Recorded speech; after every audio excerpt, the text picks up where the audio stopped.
Alerte. Alerte. Attention, ceci n'est pas un exercice. Une alerte à la population est en cours. Veuillez suivre attentivement les instructions. La sécurité présidentielle a fait partie des opérations dans le pool. Les unités de la sécurité présidentielle ont participé aux opérations dans le pool avec succès. Bon, parce que aussi ils ont une formation particulière et sévère, solide. Et donc ils sont dans leur rôle. Et le commandant en chef peut désigner une unité pour réaliser une opération spéciale. La sécurité présidentielle a fait partie des opérations dans le pool. Les unités de la sécurité présidentielle ont participé aux opérations dans le pool avec succès. Bon, parce que aussi ils ont une formation particulière et sévère, solide. Et donc ils sont dans leur rôle. Et le commandant en chef peut désigner une unité pour réaliser une opération spéciale. Nous avons Roland Gwabi-Oseré, né en 1965 à Pointe-Noire, au Congo, et colonel dans la... Un Congolais parle aux Congolais. Madame, Monsieur, peuple congolais civilisé, bonsoir. Le rêve brisé par ce Sassou Denis Mathurin.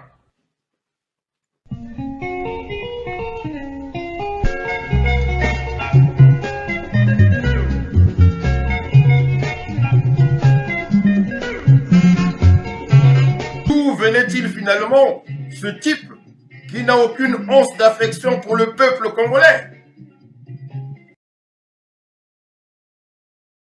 L'économie du pays était tellement dans un état lamentable que Mathias Nguema était incapable de payer les militaires. En juin 1979, un groupe de militaires lui réclame le paiement de leur salaire. Et pour répondre, Mathias Nguema va les faire enfermer. Et parmi les militaires qu'il va faire enfermer, il y avait le frère de Théodore Obiang Nguema, le chef de l'armée, qui est en même temps son neveu. Et Théodoro, quand il voit ça, il se dit qu'il faut agir. Il va donc décider de préparer un coup d'état. Mais le 16 juin 1979, Mathias Nguema sera informé du complot. Il va décider de tuer plus de 100 policiers, incluant le frère de Théodore Obiang Nguema. Et il y avait même des gens de sa propre famille. Heureusement pour Théodoro, son oncle n'a pas compris que c'était lui qui était derrière le coup d'état. Mais vu qu'il a fait tuer son frère, il va quand même demander à le rencontrer dans la forêt. Et en général, quand Mathias Nguema demande à rencontrer quelqu'un dans la forêt, ça se termine en assassinat. Arrivé dans la forêt, Mathias Nguema demande à son neveu: est-ce que tu comptes me trahir? Est-ce que tu m'en veux pour la mort de ton frère?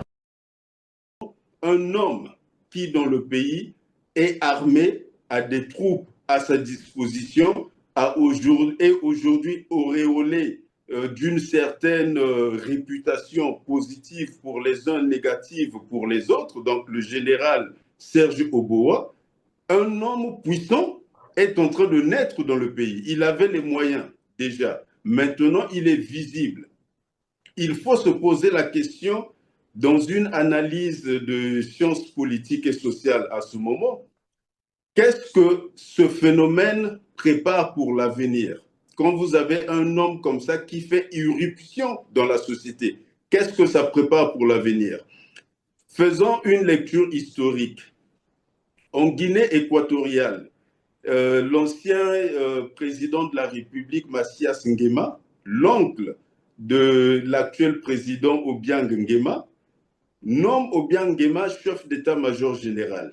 Mais dans la même période, il fait massacrer plusieurs de ses opposants et mène même des opérations comme celle qui se passe à Brazzaville. Donc, beaucoup d'Équato-Guinéens sont tués de façon arbitraire et les gens sont dans des cris à huée et à dia pour chercher du secours partout. Et Obiang Nguema apparaît comme un grand sanguinaire. Mais comprend aussi qu'il devient un danger parce qu'à n'importe quel moment, son oncle pourra se débarrasser de lui, puisqu'il aura du sang sur les mains, personne ne le plaindra. Et ça, Machiavel l'enseigne avec l'histoire de Savonarole, en s'appuyant sur ce qui s'était passé entre César Borgia et Savonarole. Donc la leçon de Machiavel, c'est quoi? ce qui est impopulaire, faites-le faire par une autre personne.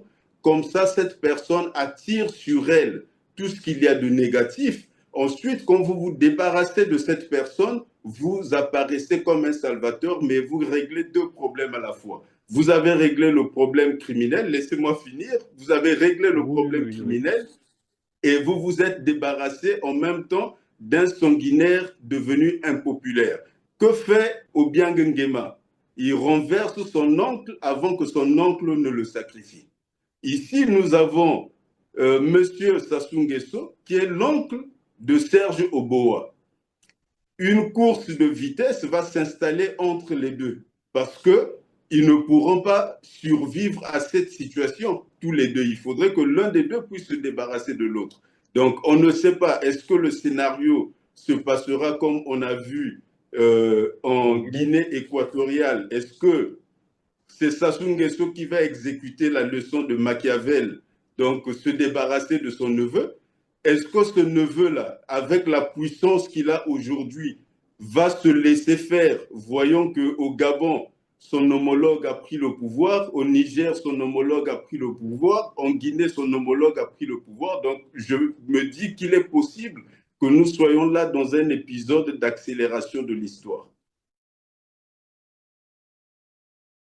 L'économie du pays était tellement dans un état lamentable que Mathias Nguema était incapable de payer les militaires. En juin 1979, un groupe de militaires lui réclame le paiement de leur salaire. Et pour répondre, Mathias Nguema va les faire enfermer. Et parmi les militaires qu'il va faire enfermer, il y avait le frère de Théodore Obiang Nguema, le chef de l'armée, qui est en même temps son neveu. Et Théodoro, quand il voit ça, il se dit qu'il faut agir. Il va donc décider de préparer un coup d'état. Mais le 16 juin 1979, Mathias Nguema sera informé du complot. Il va décider de tuer plus de 100 policiers, incluant le frère de Théodore Obiang Nguema. Et il y avait même des gens de sa propre famille. Heureusement pour Théodoro, son oncle n'a pas compris que c'était lui qui était derrière le coup d'état. Mais vu qu'il a fait tuer son frère, il va quand même demander à le rencontrer dans la forêt. Et en général, quand Mathias Nguema demande à rencontrer quelqu'un dans la forêt, ça se termine en assassinat. Arrivé dans la forêt, Mathias Nguema demande à son neveu: est-ce que tu comptes me trahir? Est-ce que tu m'en veux pour la mort de ton frère? Théodoro lui promet qu'il restera fidèle et il lui dit qu'il a mal, mais il comprend. Il comprend qu'il faut parfois prendre ce genre de décision. En vérité, Théodoro n'oublie pas, mais il arrive à convaincre son oncle. Mais Théodoro sait aussi que le fils de Mathias Nguema, Théonesto, est allé suivre une formation militaire à Cuba et il compte revenir en Guinée équatoriale pour prendre le poste de Théodoro. Et il sait que s'il se fait remplacer, il sera une victime de Mathias Nguema. Et c'est comme ça que Théodoro planifie encore une autre tentative de coup d'état. Théodoro fixe la date du coup d'état au 5 août 1979. Il va demander le soutien d'Omar Bongo, le président du Gabon. Omar Bongo va lui fournir quelques soldats. Il va également demander le soutien de l'Espagne, mais l'Espagne va demander à rester neutre. Il va envoyer sa femme et son fils Théodorine à Libreville le temps du coup d'état. Mais une fois de plus, Mathias Nguema sera tenu informé d'un autre coup d'état. Il faut vraiment dire que les militaires avaient énormément peur de lui. Et à chaque fois, il y avait quelqu'un qui allait lui dire qu'il y avait un coup d'état qui se préparait. Et à ce moment-là, Mathias Nguema va convoquer une fois de plus son neveu. Mais cette fois-ci, Théodoro va donner beaucoup d'excuses et va dire qu'il ne pourra pas se déplacer. Et le matin du 3 août, Théodoro commence le coup d'état avec ses hommes.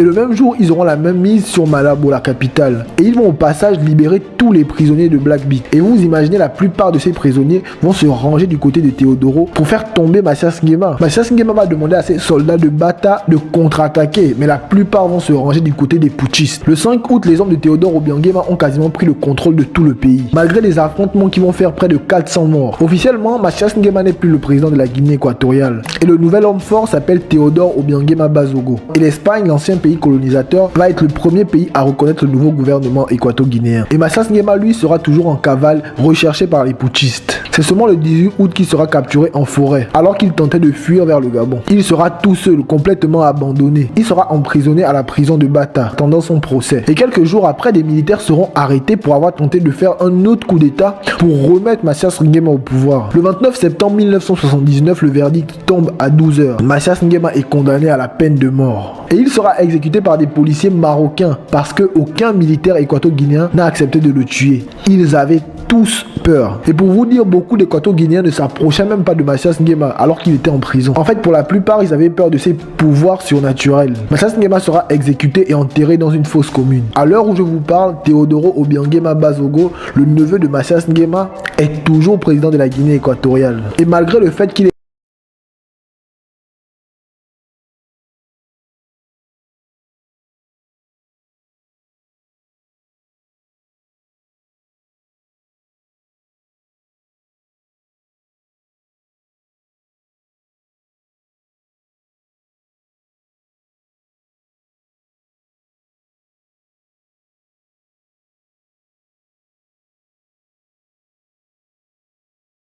La sécurité présidentielle a fait partie des opérations dans le pool.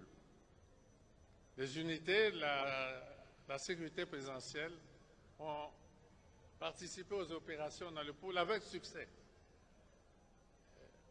Bon, parce que aussi ils ont une formation particulière et sévère, solide. Et donc ils sont dans leur rôle. Et le commandant en chef peut désigner une unité pour réaliser une opération spéciale.